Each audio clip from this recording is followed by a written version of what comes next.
to us. Steph hit a tray, man, he clutch. The respect level is always there. LeBron with the dunk, got the crypto going nuts. It's Saturday primetime. Warriors-Lakers on ABC.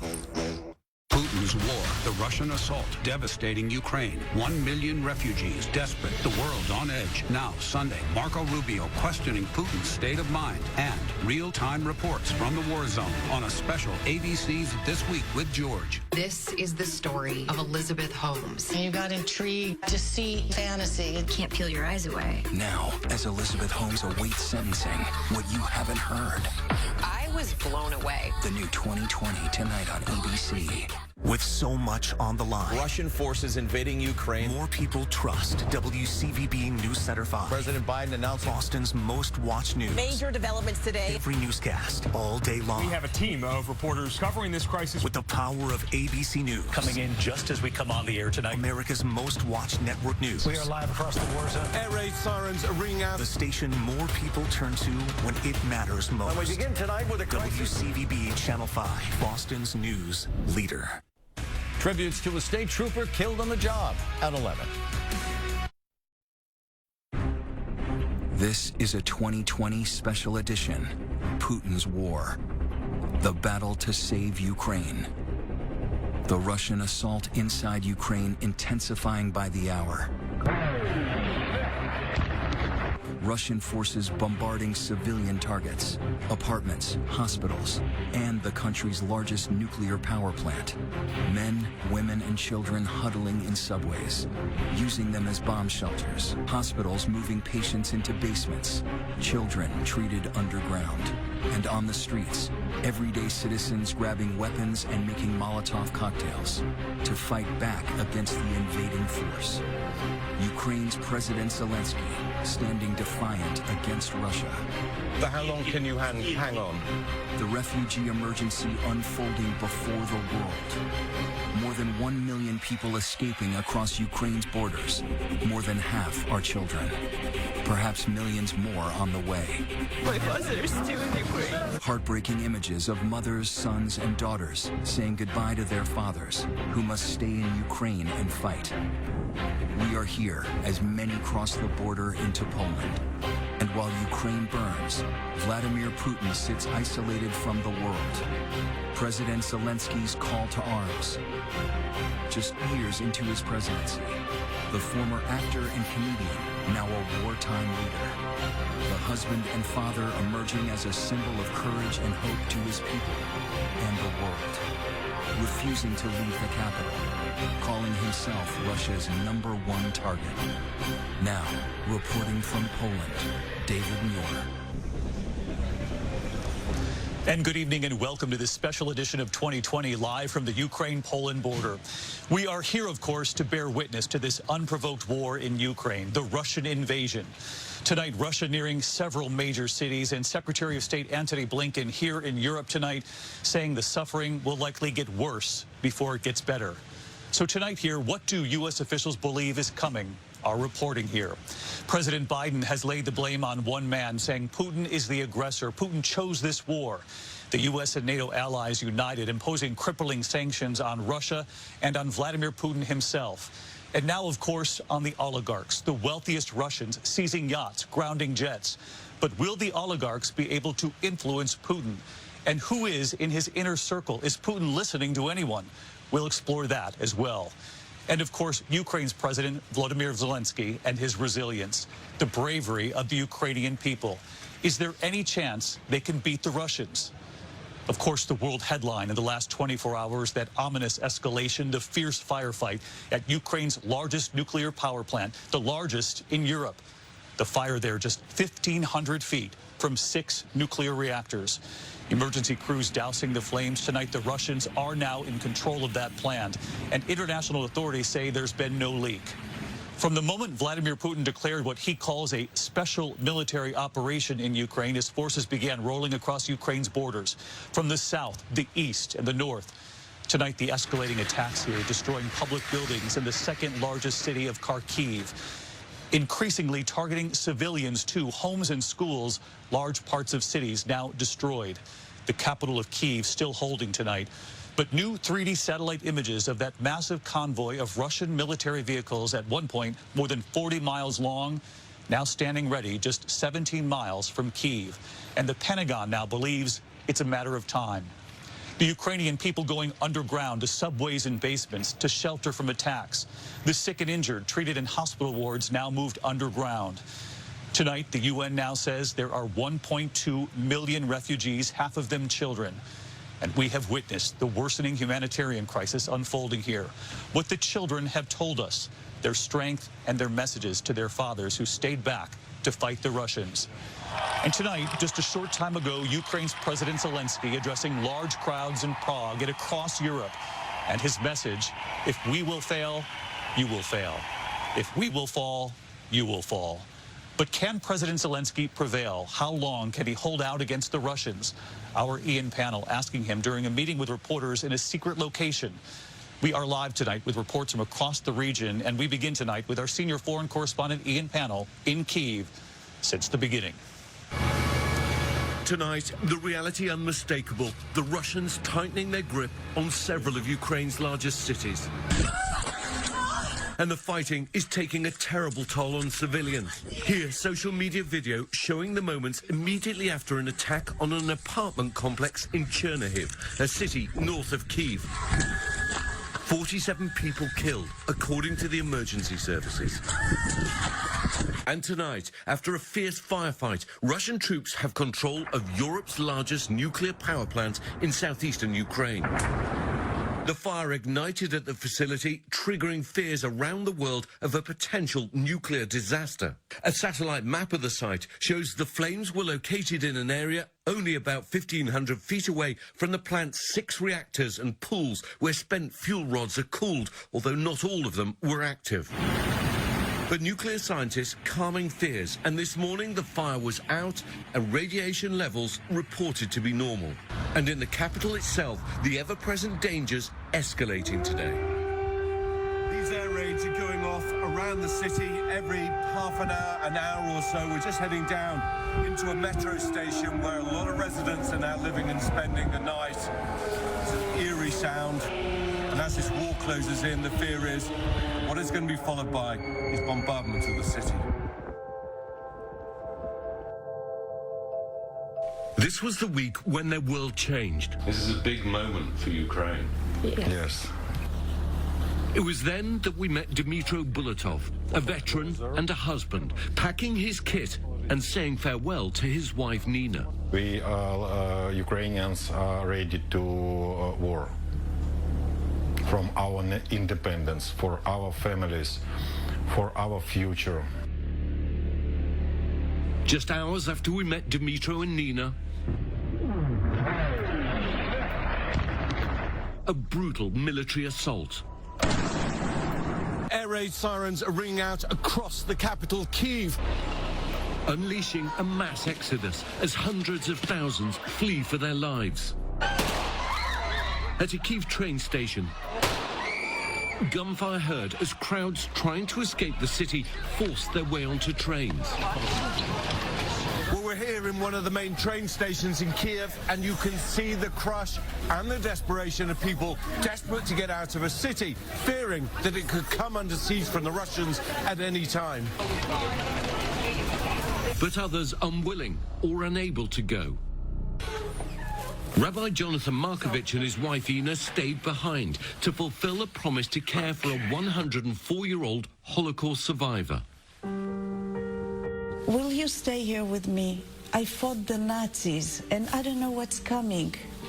Oh, wow. She's 104 years old. So she's lived through the Nazis, Yes. and now she's afraid of the Russians. And the Markoviches have thrown open the doors of their synagogue to anyone needing shelter. We can't really protect them, not, to be honest, not from Russian invasion, not from bombing, but we can keep them happy. But by the week's end, even the rabbi and his wife were forced to leave. Staying behind here is fraught with danger and terror. In an apartment block struck by missiles, Oksana cleans the rubble of her wrecked home, her daughter in tears singing the national anthem.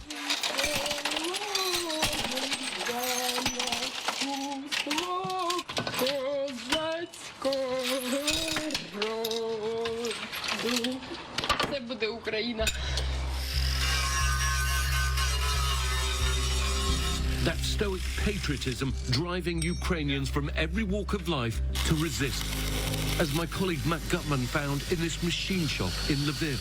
We have a guy from IT, an economist, and a mechanical engineer. Yeah. And now you're making steel traps for Russian tanks. Yeah, to stop them. To stop them.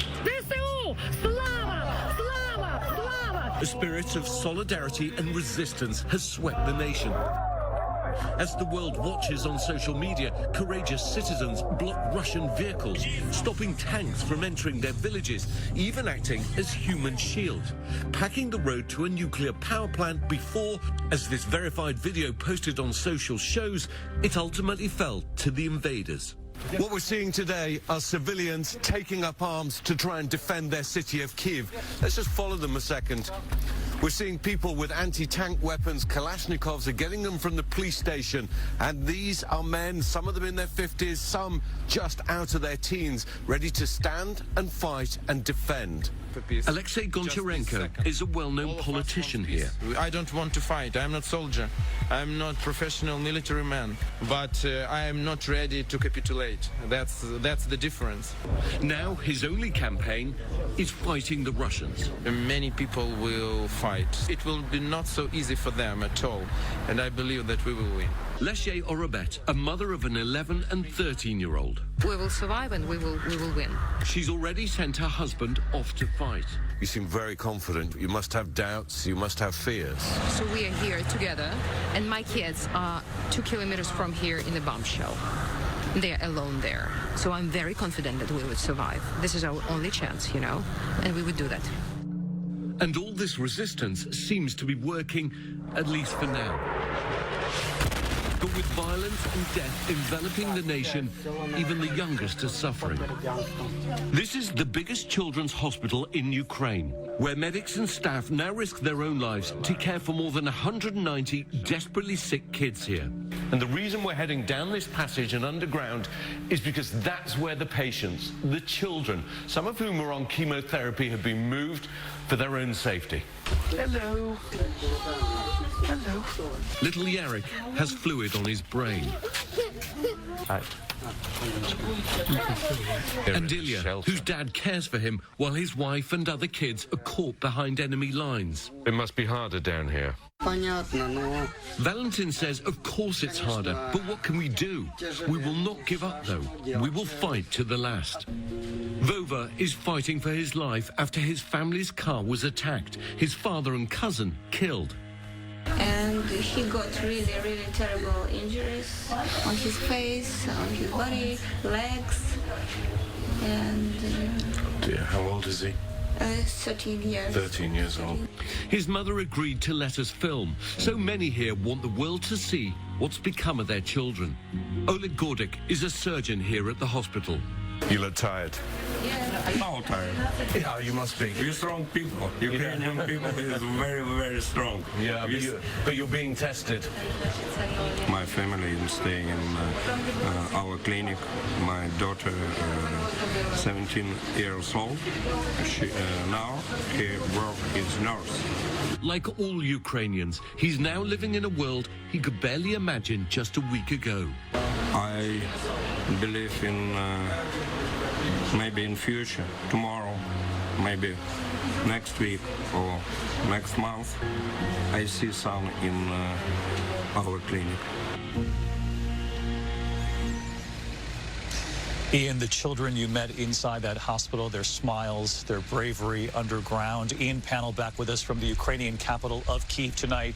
And Ian, I know you spoke with President Zelensky late this week at a secret location. You asked what so many people at home want to know: how long does he believe he can hold out against the Russians? You also asked him, will he stay in Kyiv? And his answers were telling.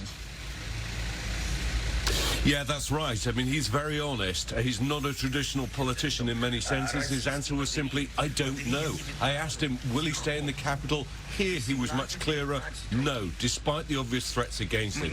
You know, Zelensky's clearly tired, but he's strong and defiant. And this transformation from an actor turned politician with relatively low approval ratings into commander-in-chief who now bears the weight of the nation and its future on his shoulders. David?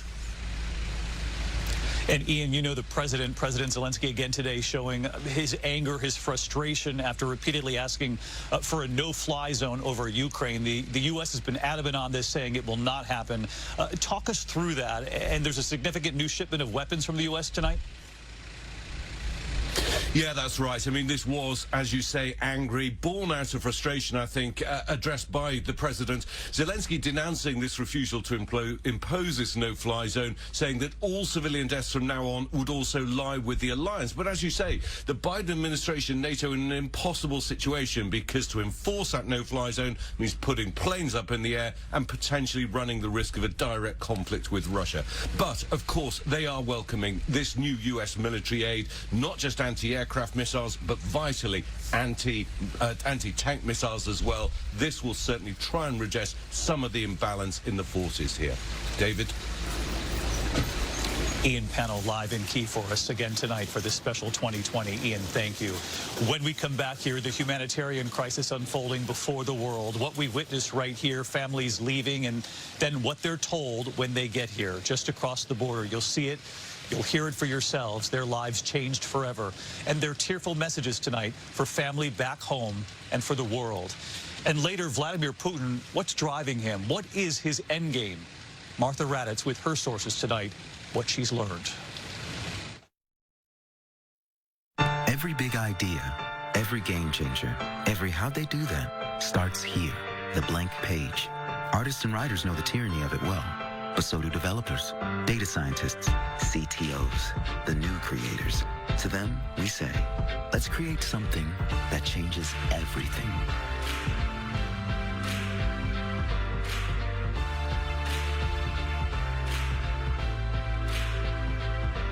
IBM, let's create. For asthma, there's Primatene Mist. When symptoms strike, your airways narrow and there's less breathing room.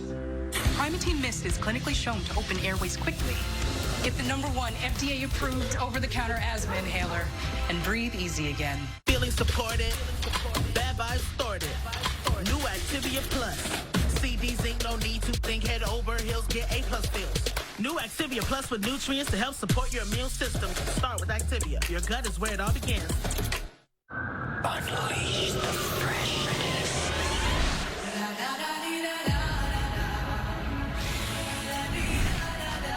Still fresh.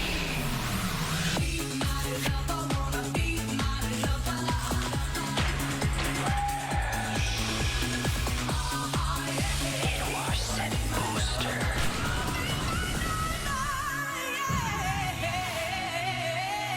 Downy Unstoppables. You deserve more from your steak. You deserve the only steak that's guaranteed to be perfect every single time.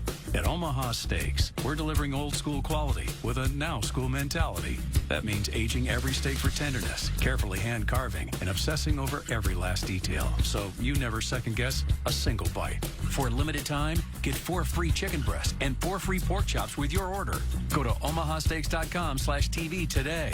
You deserve this. I'm Maylin Lee. I wear what I want, say what I want. I'm all about the hustle. Streaming March 11th on Disney+. It's a lot. And any strong emotion. May? Why are you staring at Carter Murphy Mayhew? We'll release the panda.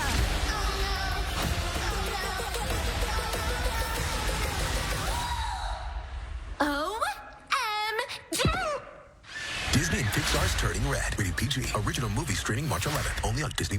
Inside here, 4 bodies. 10, 19. Total to 39. What in the hell happened here? Members of a cult who believed they would go to heaven on a UFO. Now, for the first time, former members shared their astonishing stories. This is the first time that I have been asked. What do we learn that could have saved lives, and how not to fall prey to a cult? Be careful who's on the other side of the door. The Cult Next Door, next Friday night on ABC. Putin's war, the Russian assault, devastating Ukraine. 1 million refugees, desperate, the world on edge. Now, Sunday, Marco Rubio questioning Putin's state of mind and real-time reports from the war zone on a special ABC's This Week with George. Here on the border with Ukraine, we are witnessing the refugee emergency unfold. Tonight, the UN says more than 1.2 million escaping the war, half of them children. We are not far right here from the border, right here in Poland, of course, tonight. These families make it this far, but as you're about to witness right here tonight, they then face very difficult questions. Just now, a train arriving at the train station. We can see through the windows here the refugees arriving late at night here, and the moving messages from the children. Tonight, this is the other sound of war. A boy's anguish, telling his mother, "I am tired. I am so tired." Tonight, the humanitarian crisis worsening on the Ukraine-Poland border. At this train station, through the window, we see a crush of need. This is the room set aside for women and children escaping war. So many of the families here have traveled for days. It's just an extraordinary thing to witness here. The train has arrived from Ukraine here in Poland. You can see the baby here in this carriage. So many young children brought by their families to safety. And as you walk through the crowd here, you can see the sheer number of families who've arrived here. Children with their winter coats, but little else. Many parents telling me it was simply too dangerous to stay. Some had been hiding in basements for days. There is an unmistakable urgency here. People on the phone, families desperate for help. Two young mothers, sisters, who escaped Ukraine with their children. What has this journey been like? They tell me this is their fate. What else can we do? We have to keep our children alive. We ask about the fathers. Have either of them stayed behind to fight the Russians? Allah says her husband is not in the army, but yes, he stayed behind to fight. You believe you will go back home? Yeah. Like so many of the children we met here, their children carry stuffed animals too. Alexei and his favorite dog. Yes. Yes, I do. Yes, you do. You have your dog. These two mothers and their children spent 22 hours on 2 trains to get here. Our children sleep in the floor. The floor of the train? Yes. I ask them about Vladimir Putin. There is silence and fear. But then they tell me we want our freedom. You want freedom. Yes. You want to keep your freedom. Yes. Tonight, the UN now says there are more than 1 million refugees. 500,000 of them are children. A little girl clutching her doll. And this family from Ukraine's second largest city, Kharkiv, under assault from the Russians. You came all the way from Kharkiv. Yeah. They told me they could hear the bombs, the missiles landing all around them. It's terrifying. And you tried to stay as long as you could? My father is still in Ukraine because he leave this country. She fears for her father's life. I hope that Ukraine will survive. Yes, you will. But you don't know. And we come to home, our Ukraine. But now, a big sister helping to look out for her 8-year-old brother, Misha. His favorite bear? He really loves him. We head into this room where we find strangers who've come from all over holding signs. A couple from Denmark holding their sign. They have room for 8 persons, free. You can have my number too. We witness their kindness, getting information from a young woman. They will now help. Then we all go together. You have offered to take people with you? Yes. And how many people are you trying to take? 8 people all in all. Yeah. We went here in 2 cars. What made you decide to do this? Because we needed to do something. There is so much need here. A little boy sleeping on a bench in the middle of the train station, and families unsure where they'll sleep tomorrow. And at daybreak, thousands more fleeing. They're unmistakable, the sirens on the Ukraine border, the police escort for the buses, filled with families getting out. You can see the buses pulling in one after another. These are all Ukrainian families fleeing their country, coming just across the border here into Poland. On board these buses, we hear story after story about the mothers and their young children and the fathers who they have left behind to fight against the Russians. Don't rush off the bus, she says. Please, no panicking, and keep an eye on your children. Another guard waiting to help. On board, so many of the refugees are children. Lifting up this boy, a mother and her sleeping baby, and their one bag of belongings. She gets help with her baby. The guard holding him. And then back to mom. She whispers, "Don't worry, mommy's here." She kisses her baby. And we find a boy with the superhero backpack. Are you a Superman? Yeah, you're a Superman. Zahar tells me he's 5. Oh, you're 5. You're 5? He tells me they took a train and then a bus. He also tells me his father is fighting in the war. Your father is still at the war?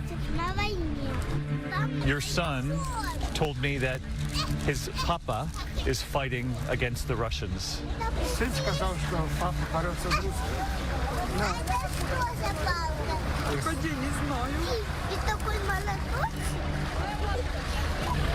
What did you say to him before he left?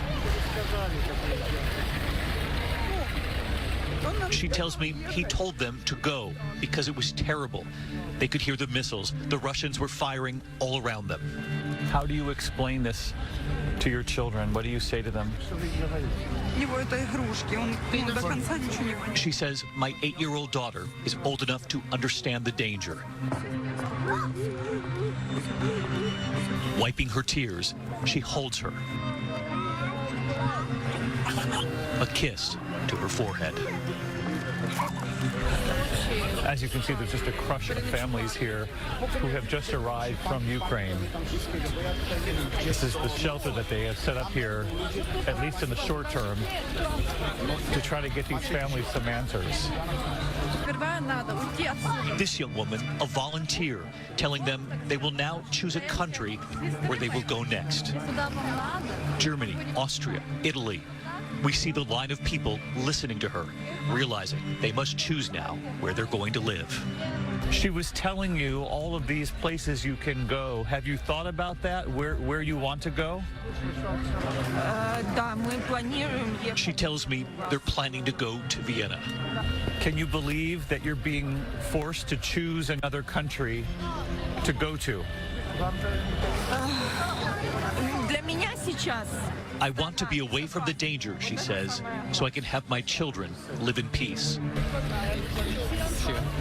A son hugs his mother after what he's heard. The tears of a mother, yeah. Their father staying back too to fight the Russians. Do you worry about your husband? Yes, she says, but he told us to go. You thinking about your father? Very much, he tells me. I'm having a hard time. I love him. Watching it all, his younger sister, Zlata. Please be safe. Please be safe. And with so much need here, that young volunteer who came from Germany helping these families, revealing to me one of the things they need most right now. The problem is that we can't find drivers who drive to the countries. That's the only problem we have. So we really need drivers. To get them there. Yeah. They need more help for the families who've made it out, but also help for people still trying. There are workers and students living in Ukraine from Africa, Asia, and other regions of the world who say they've been stopped at train stations and border crossings. Pira Diantwadi, an immigrant from Congo, said as he waited to board a train, he was told only women and children, but then watched as some Ukrainian men were allowed to board, describing it to our Marcus Moore. The police in Ukraine were taking some men. We said, why? How is it possible? You just said only women and children. So now you are taking Ukrainian white people. Why? Are we not people like them? Tonight, Ukraine's foreign minister has now acknowledged the problem, saying they're taking steps to ensure foreign nationals are allowed to leave the country. And Pira is now here in Poland. So many of the refugees fleeing Ukraine crossing the border on foot. The long exodus for so many of these Ukrainian families who say their journey has been days long. Mothers carrying their children, the boy carrying his dinosaur. They come by foot, by bus, and by train.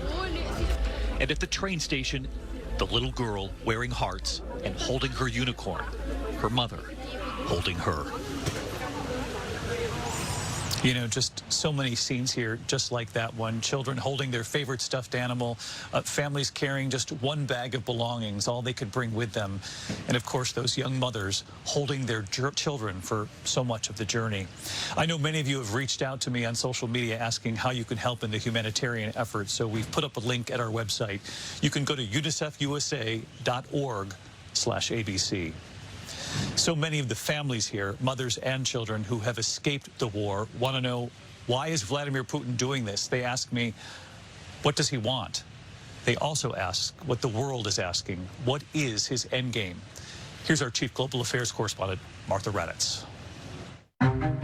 Tonight, chilling images on social media from Vladimir Putin's Russia. A terrified little girl fighting back tears. Her mother behind bars in a police station trying to comfort her. Their alleged crime, they were reportedly placing flowers outside the Ukrainian embassy in Moscow. The children carrying hand-painted posters, "No to war." Потому что задача, чтобы много людей не собиралось, и чтобы они не говорили, что они против войны, понимаешь? Выйдем, конечно, не волнуйся, пожалуйста, сейчас ты рядом. Both mother and daughter reportedly released. In St. Petersburg, armed riot police arresting 82-year-old Elena Osipova, taking her into custody, one of more than 6,000 protesters arrested throughout Russia since Putin's forces entered Ukraine. Shielded from the protests, the man causing this global crisis, the Cold War KGB agent turned 21st century czar, turned international pariah. As a young agent stationed in Germany, he watched the Soviet Union collapse, returning home with no job, to a shell of the superpower he once knew, and now seeking to rebuild that empire, Ukraine, a key piece of the puzzle. This is one man trying to undo his personal and professional humiliation and what he sees as the humiliation of Russia with the end of the Cold War. For the past 2 years, the pandemic leaving him increasingly isolated. His close friends and close advisors and people on whom he relies to run the government and run the Russian economy had to quarantine for 2 weeks before they saw him. Even now, he keeps his distance, a 20-foot table separating him from French President Emmanuel Macron during recent talks, and from his closest advisors, too. His behavior more and more erratic and hostile. At a meeting of his National Security Council, Putin publicly humiliating his own stammering spy chief. Что значит, в противном случае вы предлагаете начать переговорный процесс? Нет, я... Или признавать суверенитет их. А я... Говорите прямо. This as he feeds Russians a steady diet of lies about what he calls a special military operation in Ukraine. A video message played in Russian schools describing it as a liberation mission. Russian media banned from calling it a war. Today, Putin signed a new law laying down a chilling penalty for so-called fake news. 15 years in prison. The country's last independent TV station forced to shut down, the staff walking off the set. ABC's James Longman drove out of Moscow to the town of Aprilevka and discovered Putin's message is sinking in. So this is a little bit hectic. This man stopped to talk to us, then this lady. Everyone very keen to say how much they support what's happening in Ukraine. This lady just said everything that the Russians are doing in Ukraine is absolutely right. This woman says she believes Russia is trying to save Ukraine from Nazis and fascists. So you don't believe that Russia is invading Ukraine at the moment? Of course I don't believe it, she tells him. It is nonsense. If it is needed, Russia would have captured Ukraine a long time ago. But this woman was confused. If Putin insists this is not a war, why are so many Russian soldiers dying? The Kremlin says 500 Russians have been killed. Ukraine says it's actually thousands. On the one hand, he is telling the truth, she tells him. But on the other hand, people are dying there. What are Russians fighting there? Why are they dying there? But for some Russians, patience with Putin has run out. It's terrible, this man says. There's no such thing as a good war. The man in power is mad, and what he's doing is a crime, this man says, adding it will take years for Russia to dig out from the situation Putin has created. And in Moscow, the painful consequences already being felt. Unprecedented international sanctions jolting the economy. 150 million Russians now essentially cut off from the rest of the world. The ruble now worth less than a penny. Long lines at ATMs in a race to withdraw cash. You don't have any cash? And this bank don't have cash. So you couldn't get cash out of this bank? No have. Why? Putin has been sanctioned himself, but it's hard to say what effect those sanctions will have. The young boy who grew up poor, now one of the world's richest men. But the source and true extent of his wealth shrouded in secrecy, hidden by the Russian government and a circle of oligarch cronies. In the documentary A Palace for Putin, his opposition claiming this drone footage reveals his estate on the Black Sea, believed to be worth more than $1 billion. And there's his 270-foot yacht named Graceful. It has an indoor pool. Now, much of the world has turned its back on Russia. UN diplomats walking out in protest during a speech by the foreign minister. But it's clear none of it matters much to the one man with the power to stop the violence and end this war. And Martha Raddatz with us live now from Washington. Just fascinating reporting from you and from James Longman in Russia for us. And Martha, you know, this crackdown on the press is obviously very concerning. I know your sources have told you that Putin wants to crush Ukraine, I believe was their words. They believe he's far from done here. And what about the threat beyond Ukraine? There is a threat beyond Ukraine, David. There's grave concern about Ukraine, but also those NATO countries that border Ukraine and those NATO countries that border Russia itself. There's also concern about his erratic behavior, talking about nuclear weapons. But this week there was a discussion at the White House with President Biden wondering, is Putin crazy or is he crazy like a fox? Either way, David, the destruction will continue. David. Martha Raddatz with us here tonight. Martha, thank you. We are getting late reaction this evening to Russia's new crackdown on free speech. The Kremlin and Parliament threatening 15 years in prison for journalists who report false information, what the government doesn't agree with. So let's bring in our senior White House correspondent, Mary Bruce. Mary, what are you hearing from the White House tonight? And of course, I know many news organizations are now monitoring what this new law could mean. And among those organizations, obviously, ABC News included. David, we are watching this very closely tonight because of this new censorship law passed in Russia. Some Western networks like CNN, Bloomberg, the BBC, and as you mentioned, our very own ABC News team are now not broadcasting from Russia. An ABC spokesperson adding, quote, "We will continue to assess the situation and determine what this law means for the safety of our teams on the ground." The White House tonight telling me the Kremlin is engaged in a full assault on media freedom and the truth, saying the Russian people have a right to know about the death and destruction being inflicted by their government on the people of Ukraine. David. Mary Bruce, live at the White House. Mary, thank you. When we come back on this Live 2020, Ukraine's president now inspiring many around the world. So who is the comedian and actor who became president of Ukraine?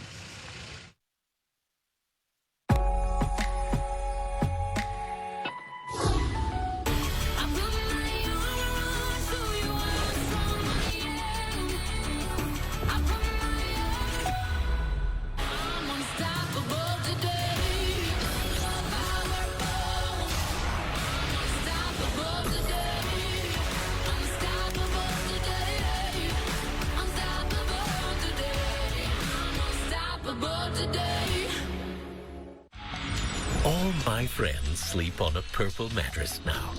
It's the only mattress good for everybody. The Grid flexes where you need it, and it's got instant response for an undisturbed sleep. It's soft to cushion where you need it, and firm to support and keep your spine aligned. Thanks to Purple's Grid, now I can finally sleep on my back. To learn more, go to purple.com. People everywhere living with type 2 diabetes are waking up to what's possible with Rybelsus. The majority of people taking Rybelsus lowered their blood sugar and reached an A1C of less than 7. Rybelsus isn't for people with type 1 diabetes. Don't take Rybelsus if you or your family ever had medullary thyroid cancer or have multiple endocrine neoplasia syndrome type 2 or if allergic to it. Stop Rybelsus and get medical help right away if you get a lump or swelling in your neck, severe stomach pain, or an allergic reaction. Serious side effects may include pancreatitis. Tell your provider about vision problems or changes. Taking Rybelsus with a sulfonylurea or insulin increases low blood sugar risk. Side effects like nausea, vomiting, and diarrhea may lead to dehydration, which may worsen kidney problems. Wake up to the possibility of lower A1C with Rybelsus. You may pay as little as $10 for up to a 3-month prescription. Ask your healthcare provider about Rybelsus today. He thought he was God. He's now one of the most vilified men in the world. He is the everyman. Zelensky is the Tom Hanks of Ukraine. The fact that a little nice Jewish boy is 5'7" is showing up this KGB agent in the Kremlin. What do you say to Americans who see Russia and you not only as a rival, but an unfriendly adversary? 2 men at war. Which Vladimir will take over. The world is not going to be the same. On one night, Movie Lovers Unite, hosted by Regina Hall, Amy Schumer, and Wanda Sykes. And the Oscar goes to...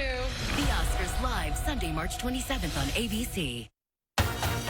So, Aaron, if Window Nation installed a total of 1,438,372 windows over the last 15 years, saving 123,253 homeowners an average of $509, the total amount we've helped save our satisfied customers is... $62,835,951. That's my brother. Now, buy 2 windows, get 2 free. No payments for 24 months. Yes. Window Nation, the perfect fit.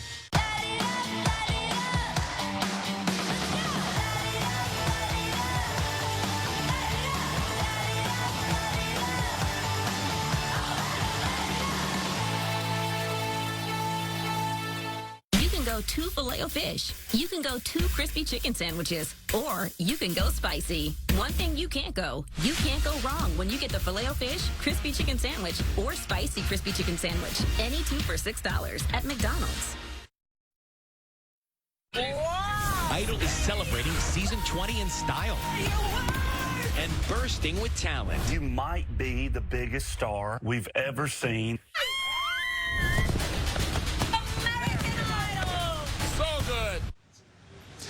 He has emerged as a symbol of courage around the world. Ukrainian President Volodymyr Zelensky refusing to leave the country. A comedian and actor, now a wartime president. Matt Gutman in Ukraine tonight. In the evening darkness, the Ukrainian president emerging onto the streets of his capital, boldly declaring to Vladimir Putin and the world, we are here. We defend our independence and glory to Ukraine.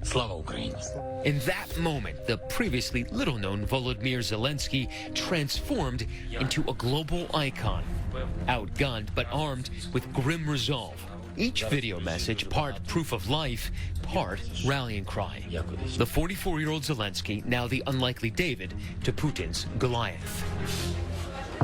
We are in Lviv, in the west of Ukraine, where we met Bogdana, a former college instructor, now working for the war effort, overseeing this workshop where they weave camouflage nets. In the elections, she didn't vote for Zelensky, but she is behind him now. I couldn't believe that the comedian without any experience in politics can turn into someone who will protect the country in such a really difficult time.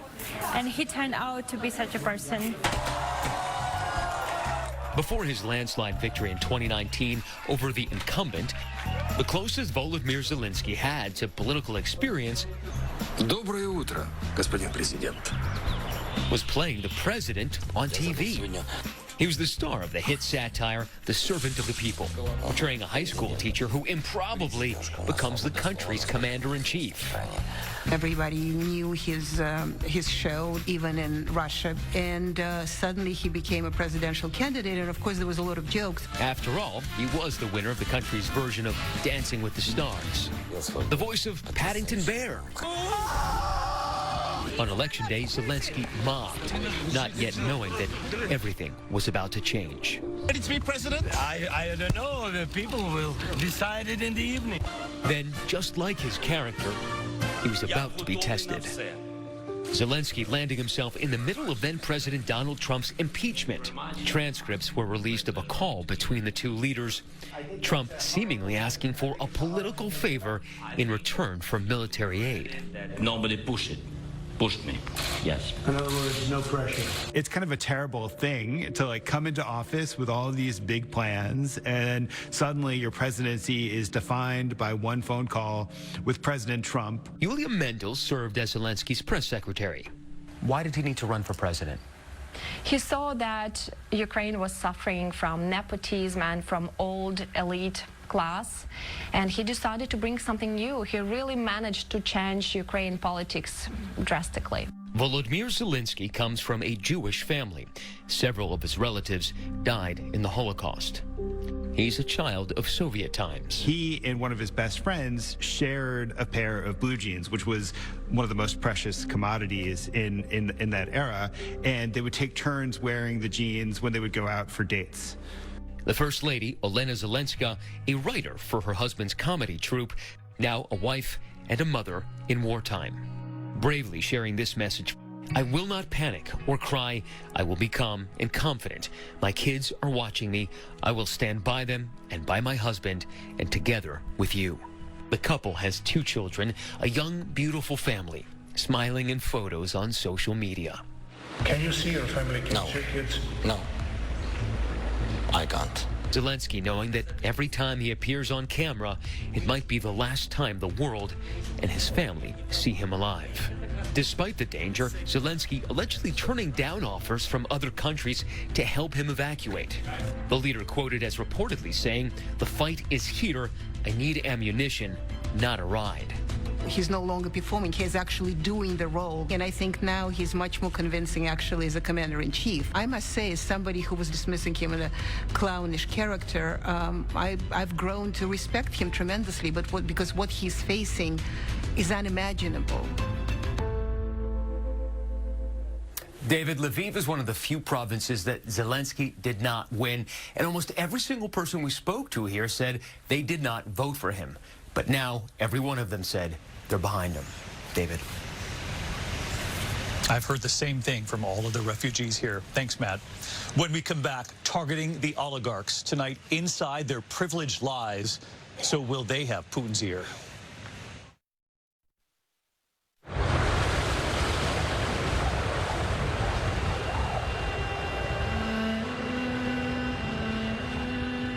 Any time of year is a bad time if you're an animal who's being abused or neglected.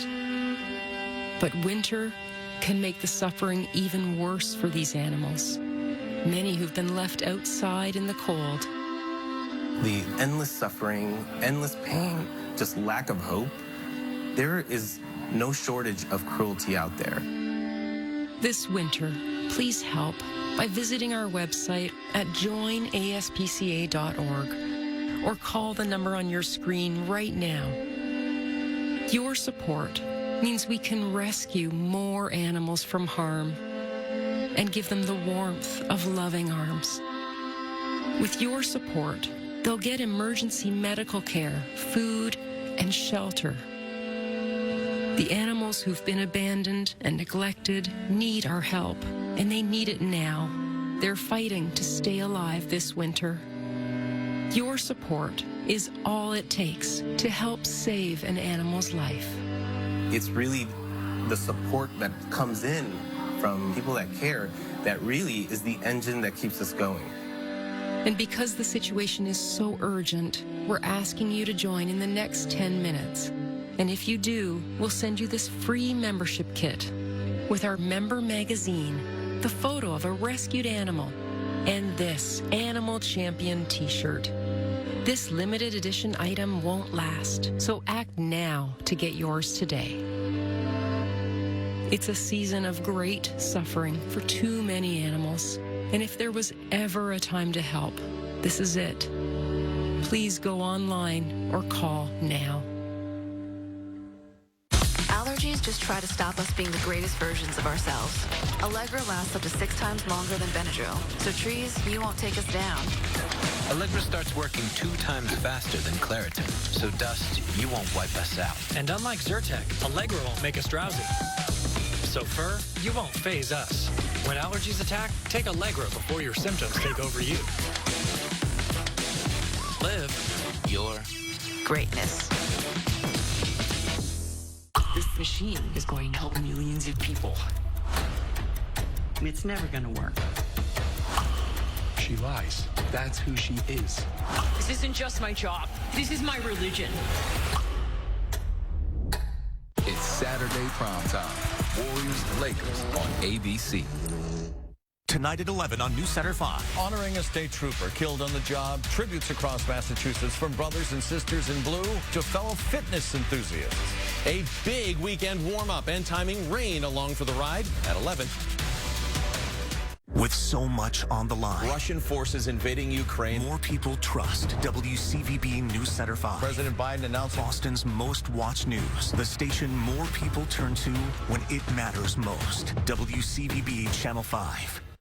I was very unfortunate. I had 3 accidents with just over a year. I called Jason Stone because it's very important for someone to hire an attorney when they have an accident. When I had a question, they got back to me as soon as possible. I didn't have to wait days to hear from them. I never felt rushed. They really were there for me. I didn't feel like I was just a number. I'm Charlotte, and I'm an actual client of Jason Stone. Looking good. The suit's for court. Police officer, you're carrying a concealed weapon into a courthouse. It's not answering.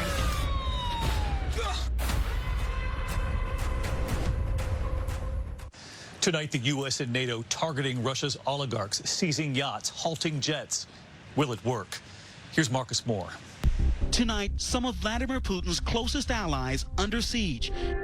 Their yachts, private jets, and opulent mansions targeted by global sanctions. The hope, trying to hit their wallets, will somehow hurt Putin. Tonight, I say to the Russian oligarchs and the corrupt leaders who built billions of dollars off this violent regime, no more. We're coming for you, ill-begotten gains. This week, the U.S. Justice Department vowed to, quote, prosecute those whose criminal acts enable the Russian government to continue this unjust war. Nobody is beyond the reach of our system of justice. These cronies and oligarchs who seek to support and bolster the Russian regime shouldn't be able to get away with that while people are dying. An oligarch is somebody who's so rich that they're not just rich, but they create government policy. We know from Putin's own testimony that he always wanted to be an oligarch. Later, he thought that it was time for him not to depend on oligarchs, but to control them. Russia's oligarchs reportedly control about 30% of the country's wealth. Just a few examples of those sanctioned: Mikhail Friedman, reportedly worth $12 billion, the founder of the largest private bank in Russia. Alisher Usmanov, called one of Putin's favorite oligarchs, has an estimated fortune of more than $14 billion. And Gennady Timchenko, worth upwards of $17 billion, a titan in the energy sector. They've been targeted not just by the U.S., but also by our European allies. And already this week, they've been hit with financial sanctions, travel bans, and even seized property, including this massive yacht in the south of France. I think the plan is, if you pressure oligarchs, you pressure the economy, and that then translates into lower levels of support for Putin. The goal here is to really choke off the Russian economy. Now it appears even the threat of sanctions is enough to trigger action. Russian Roman Abramovich, who isn't on any sanctions list, is the owner of Chelsea, one of the most valuable clubs in the English Premier League. This week, the billionaire put the club up for sale. The oligarchs are running scared right now. They're like cockroaches in the basement when you turn the light on. We shouldn't underestimate how this is going to affect them and how it's going to affect Vladimir Putin. The reality is that oligarchs no longer control the power in Russia. They dance to Putin's tune. Sure, they can pass messages to him, but he's not going to listen on any matter related to national security. Corruption is endemic in Russia. It has been endemic in that society for centuries. So people just learn to live with it and accept it as the reality of life. David, experts saying going after the oligarchs alone will not stop Vladimir Putin, nor will it end the fighting in Ukraine. David. Marcus Moore right here with us tonight. Marcus, thank you. When we come back, the Ukrainian national anthem and the unexpected performance back home in the U.S. Before I got Aura, 24 of my online accounts were hacked. He uses the same password for everything. I didn't want to deal with it. But Aura Digital Security just dealt with it. What were you worried about again? Shopping on public Wi-Fi is sketchy. But with Aura Digital Security, my devices are protected in like 3 minutes. It's time to protect your life online with Aura's all-in-one digital security. Try for free today at Aura.com. What was that password anyway? Ew. Do I need to pre-treat my laundry? Nope. With Tide Pods, you don't need to worry. The pre-treaters are built in. Tide Pods dissolve even when the water is freezing. Nice. If it's gotta be clean, it's gotta be Tide. For pain relief, don't just block the pain with ordinary patches and creams. Help heal the pain with Thermacare. Real therapeutic heat increases blood flow to help accelerate healing. So you not only feel better, you get better. Thermacare. Real heat, real healing.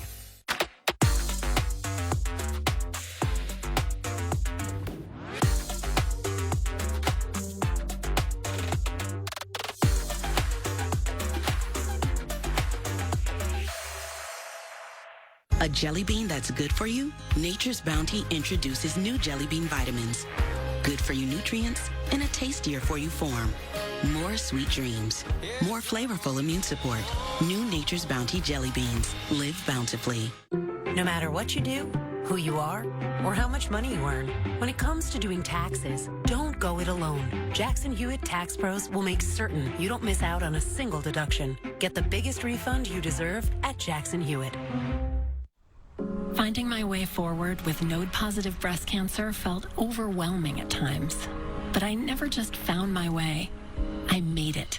So when I finished active therapy, I kept moving forward and did everything I could to protect myself from recurrence.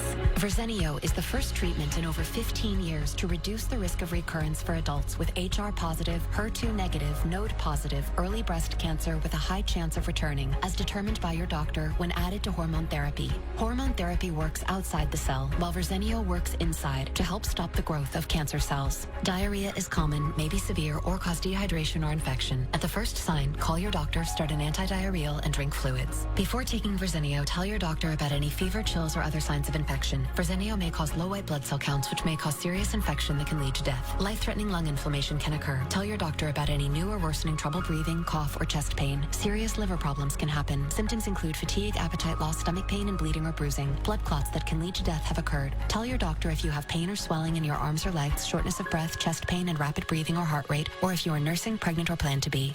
I'm making my way forward, my way, with Verzenio. Ask your doctor about everyday Verzenio. Lately, I'm not where I thought I'd be. Where did you think you'd be? Not here. Why you're betraying your friends to work for the competition? Good Trouble. Season premiere Wednesday at 10 on Freeform and stream on Hulu. GMA Feel Good Monday kicks off with Dolly Parton live. Then look who else is popping by GMA next week. Alicia Keys, Sandra Oh, Gabrielle Union, Penelope Cruz. Plus, we're counting down to Oscar and with an Oscar host live on Good Morning America. You have to do the surgery. A normal voice is not worth dying for. They can drastically improve the quality of this young woman's life. Our patient is dying because of you. The Good Doctor, new Monday on ABC. Spring warmth and rain. Your weekend outlook at 11.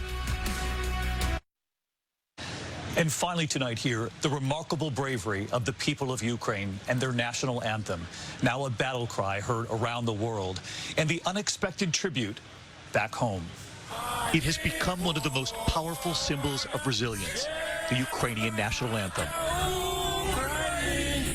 This video shared online showing defiant Ukrainians standing before heavily armed Russian soldiers in Berdyansk in the south, staring them down and singing Ukraine's anthem. In New York City, opening night at the Met Opera, and they chose to start with that same song for Ukraine. And we learned that one of the performers at the Met is Ukrainian. Center stage, his hand over his heart. And we went to find him, 24-year-old baritone Vlad Boyalsky. It was so hard to, to not cry, because I understand that it's like the whole world with us. They support us. The Ukrainian performer saying, it was perhaps the most emotional moment of my life. In between performances, FaceTiming with his mother back in Ukraine, telling his mother, Americans are with us. That Ukrainian and his country supported on that stage and around the world tonight. Thank you for watching. I'm David Muir from all of us here at 2020 and ABC News. Good night.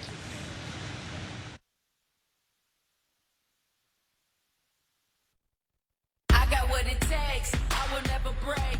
Always going hard, no matter what they say, man. I got what it takes. Elizabeth Holmes from Theranos. What do you have to say? Any comments, Elizabeth?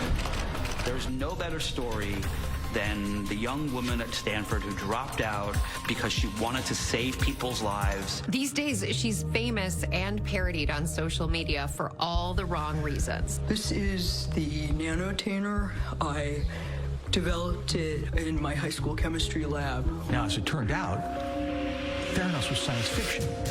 People want to know it's 100% accurate, that it can actually do what it says it will do. Did Ms. Holmes know at the time that Theranos could not do all those tests? Yeah, she knew. I don't know specifically. I'm not sure. I don't know exactly. Now she's got a limited scripted series about her in the works. Then you've got intrigue, you've got sexual attraction, you've got deceit, you've got fantasy. It's all there. And action. If you are what you eat, what are you? Green juice. Best word to describe you. Mission-oriented. Favorite place to visit? My office.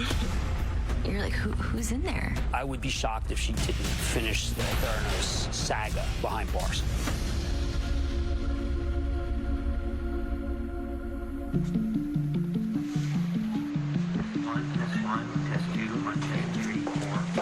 I've been a business reporter for more than 2 decades. Through the Great Recession, Wall Street booms and busts. In all that time, I've never seen a story like this one. When I started a podcast called The Dropout, we had no idea how far that story would take us.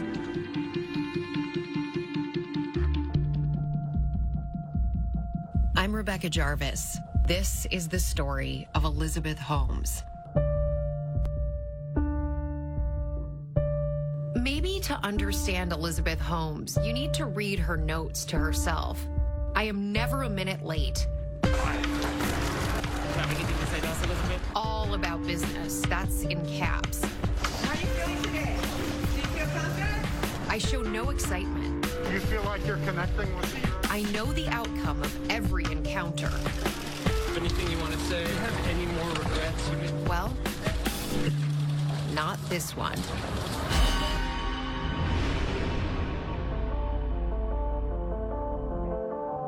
That driving ambition of hers seems to have started early, like in elementary school. When Elizabeth Holmes was 9 years old, she wrote a letter to her father.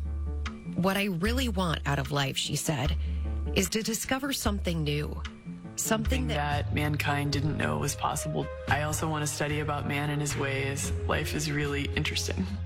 I love being with you. It's my most favorite thing in the whole world. Love, Elizabeth. At a young age, she's asked by relatives, what do you want to do when you grow up? And she answers immediately, I want